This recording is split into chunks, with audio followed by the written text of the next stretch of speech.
I've been able to collect a lot of photographs of our people, and once in a while I would bring them out into the center, and the elders would come and sit and they'd look at those photos and they'd reminisce, and the sparkle is what I would see.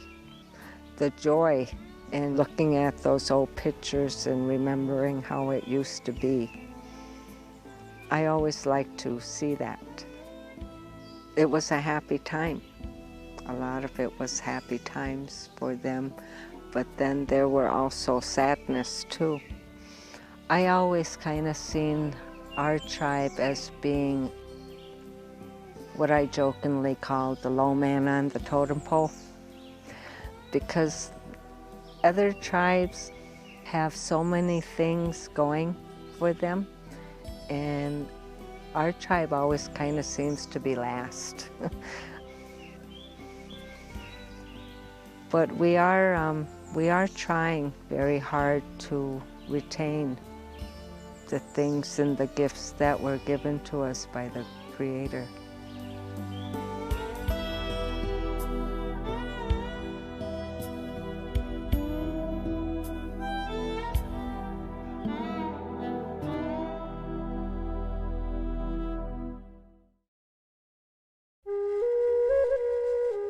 St. Croix History was funded in part by Irene Danielle Kress, Francis A. and Georgia F. Ahrens Fund of the Community Foundation for the Fox Valley region, Evu Foundation, Ron and Patty Anderson, Ira and Aneva Riley Baldwin Wisconsin Idea Endowment, Timothy William Trout Education Fund, National Endowment for the Humanities, and Friends of Wisconsin Public Television.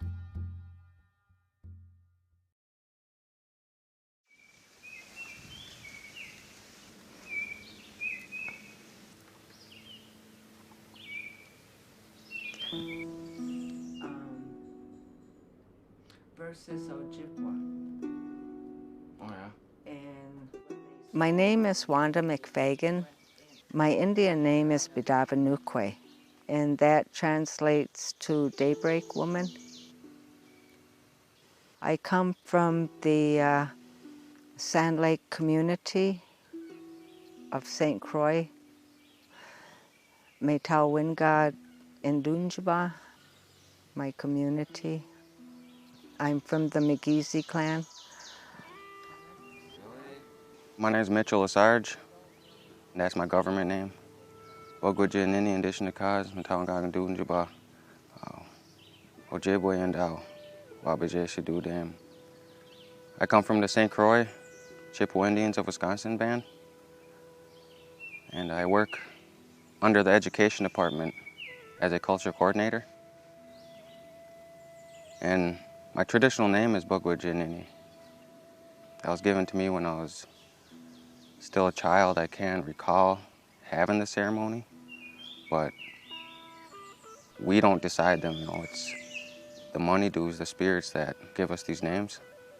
And what mine roughly translates into is man in the woods, wilderness man. And that's a spirit, you know, it's a money due that we pray to. He's the keeper of this land we have. You know, he watches over the land, the woods. When I'm among my people, I always tell my name, who I am. That's how I recognize myself. And we encourage our people to have these names, not just the government names, because that's how them spirits recognize who we are, and we become closer with the spirits for help. They help us in many ways, and I always bring up my name when, you know, when I put my tobacco down, my sema, and I never say my English name. We migrated from the East Coast. The prophets told us that we had to move west, that there was a light-skinned race that was coming, and if we didn't move, we could potentially be destroyed. And the prophets told us that we needed to follow the Migish shell, until we found food that grows on water, and that's wild rice. So we began our migration, and it took many years. There's 7 stopping places along the migration route where the Miga shell set down and we did our Midday Lodge. Our last stop was on Madeline Island, and that we consider to be the spiritual hub of the Anishinaabe. From there, one of our Martin clans started to leave Madeline Island and head down towards the St. Croix River. We had settlements on Rice Lake in Danbury, some settlements down by Luck, Wisconsin, our Round Lake community. The Martin clan, we hold that clan here. You see, St. Croix is on the border of Ojibwe country and the Sioux people. And at a time, it was said we were called the border sitters because, we were on the edge of our country, the Ojibways, and any further was the Sioux people. So it was kind of maybe a warrior mentality that we watched for them to come into our country, because Martin is said to be a strategic and warrior clan. When the treaties began, the 1837 treaty, we had a distinct identity. There were 3 chiefs that signed that treaty. And with the Treaty of 1842, some of the same chiefs signed that treaty too. With the Treaty of 1854, we lost our identity in the eyes of the government. They said that none of our chiefs were at that treaty making, and none of them signed the treaty. But we've done a lot of research, and we've come to find that our chief, Yabant's Little Buck, signed that treaty, but he signed it under the Lakota band. So because of that, we lost our identity as being St. Croix. And it took about 70 years for us to establish our homeland. Our people went to a lot of Senate committee hearings and voiced about our land here. So eventually the government started to listen to us, and we got our recognition in 1934 with the Indian Reorganization Act. And our band name then became the St. Croix Chippewa Indians of Wisconsin. We chose to use Chippewa because of our dealings with the U.S. government. That was the name that was designated to us, although we were, in our own way, we call ourselves Anishinaabe. But in dealing with the different tribes a long time ago, we were known as Ojibwe because of the style of moccasins we wore. Our moccasins were pucker-toed, and that's what other tribes called us by, was the Ojibwe. My family's always been here, St. Croix. During my mother's birth, she was born in Cook County, Chicago, Illinois. That's when all the Indians were moved to cities and stuff to try, they were promised things, jobs, good things like that. And so my mother was born there, and throughout that time, my grandmother would always bring them back here to our reservation where we came from. Some of the younger ones, like my mother and our cousins from their age, it was very different because in the city, there's water, there's everything there for them. But coming back up here to the reservations, it wasn't like that, We had to go down to the lake for water, we had our water pumps, and we had to work much harder, but they're reminded of who they are and why we do these things. I tried very desperately to learn my tradition because I grew up in Chicago, and My mother would bring us up here during the summertime, but we didn't stay long enough to learn a lot of traditional things until we moved back here. And then I just sought out people that would be able to help me. My grandmother, she was very traditional. And since I was a baby, I remember her being traditional. Throughout my high school years, I kind of veered off track of our traditions. You know, other things came into play, going to a white school off the reservation, sports, girls, all that stuff, came into play. And further I got from my traditions and our ceremonies and way of life, it seemed to get worse. It took me a long time to understand that, I was a very hard-headed person. And my grandmother, she was someone that always encouraged me to remember who we are. And I think the way she went about it helped me a lot, because eventually I did start remembering who I was and what I'm supposed to do as a person, as an Anishinaabe person. And I started out by going back to our big drums. We rely on our elders quite a bit. They're the ones that hold our past for us. They're the ones that are the keepers of our traditions, the keepers of our way. My mentor, Benny Rogers, he's passed away, and I miss him.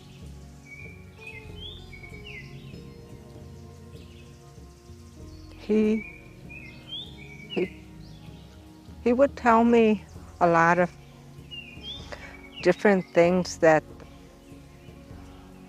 traditional things that the people used to do a long time ago, and kind of reflected on how things have changed, and that a lot of our young people are walking away from the traditions and the values. And in my position for the tribe, I consider myself to be the middleman.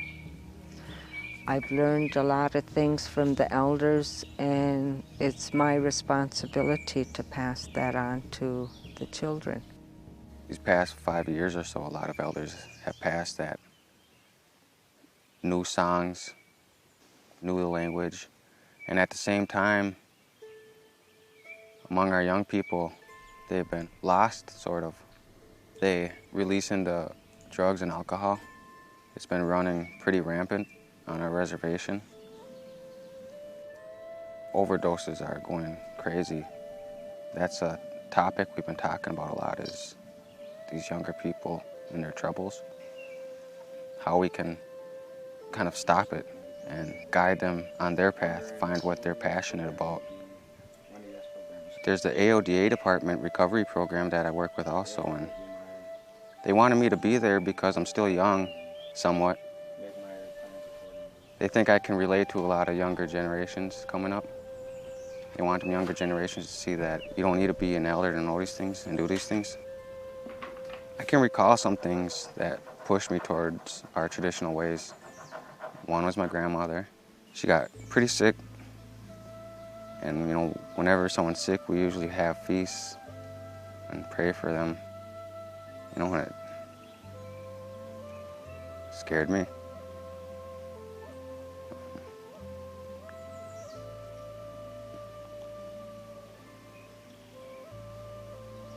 But during them times of them feasts, we'd be smiling. It's a community effort. And it made me feel good afterward, lightened my heart, and every time I feel rejuvenated from ceremonies. And then she got better. She got better, and some years went by, and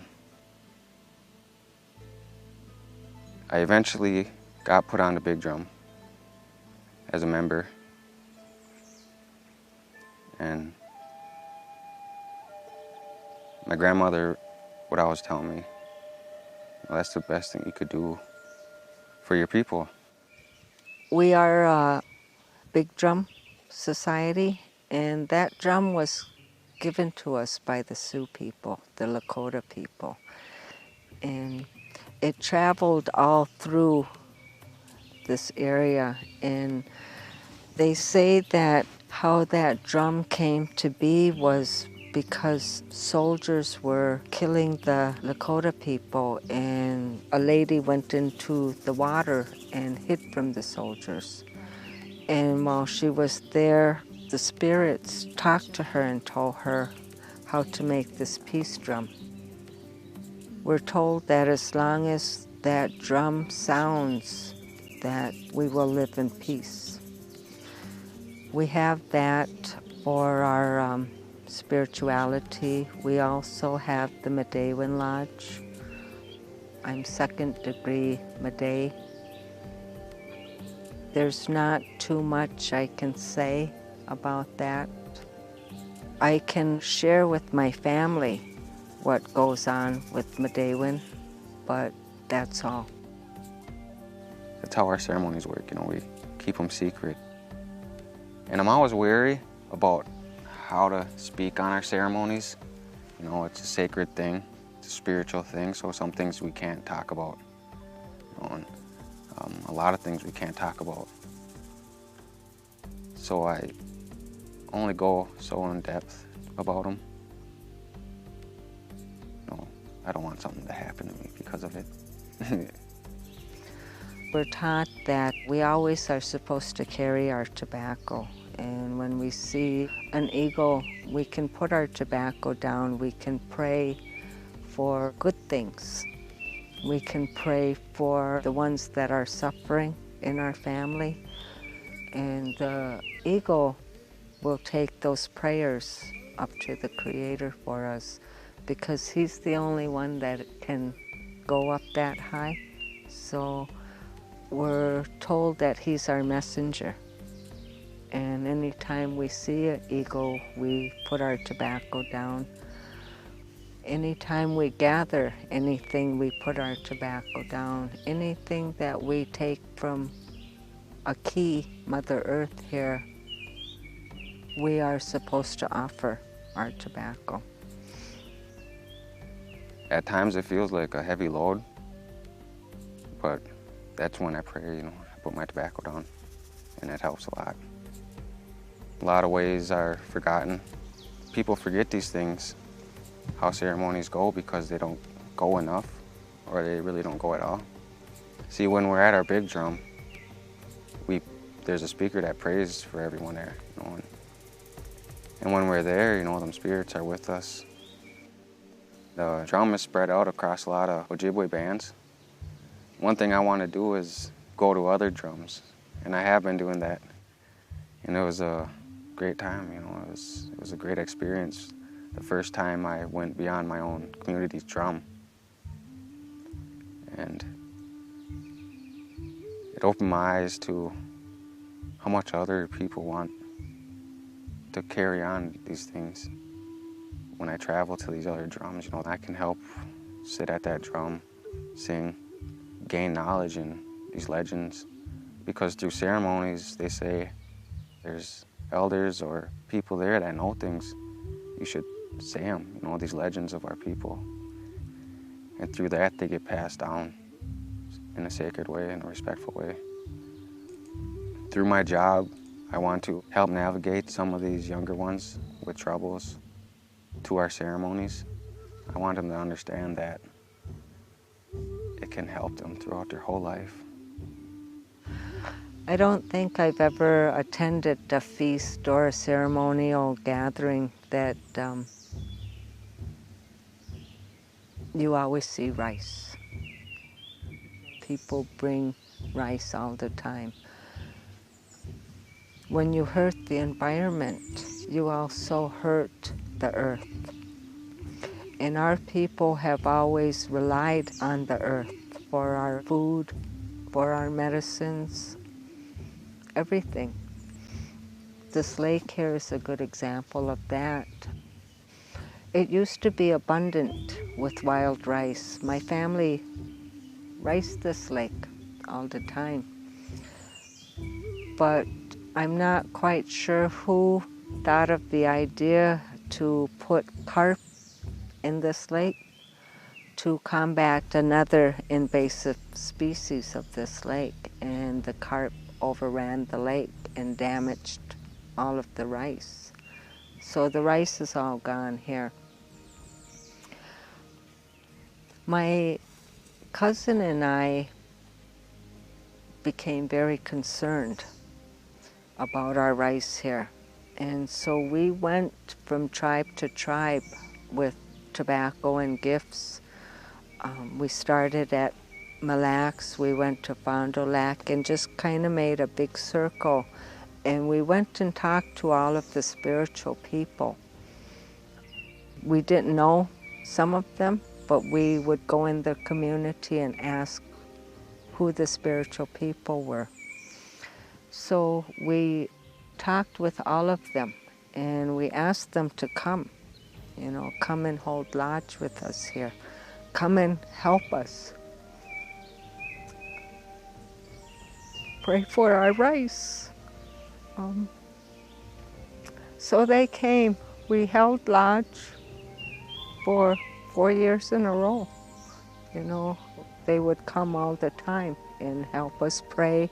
We would sing, we would feast and dance, and it was a good thing.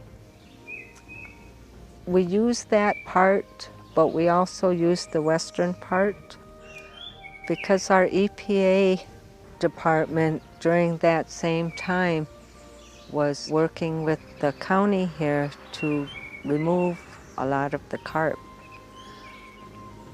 During that time too, our EPA was reseeding the lake. So we have 80 acres of wild rice that's flourishing. With our prayers to the Creator, we believe that this lake in the future will hold rice again for our people. Rice to us is a very special gift from the Creator. I wanted to know who I was, I wanted to know my identity. And a lot of people, I think, have trouble nowadays with psychological issues because they don't know who they are. I have a sister, and one of her sons is getting a little bit older, 7 or so maybe. And we bring them to the big drums. We bring them to these water feasts, blueberry feasts. And when I was growing up, my mother took care of us. I really didn't have a prominent male role figure to show me these things, tell me who I was as a young man growing up, what my responsibility was. So I think that also had a part in my identity, my crisis when I was young, teenager, acting out, sort of. And that's why I want to try so hard to gain what I can for my nephew and my nieces. I want him to know who he is.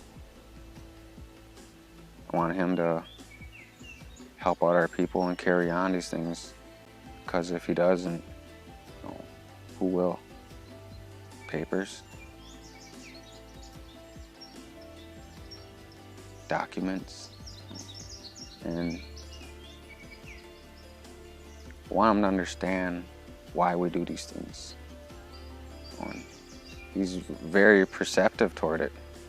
He really likes it, and I'm glad he does, because I can see how, with me being there as his uncle, he has someone to look up to. He sees the importance of it, and he told me he wanted to grow up to drum like me, and that made me really happy.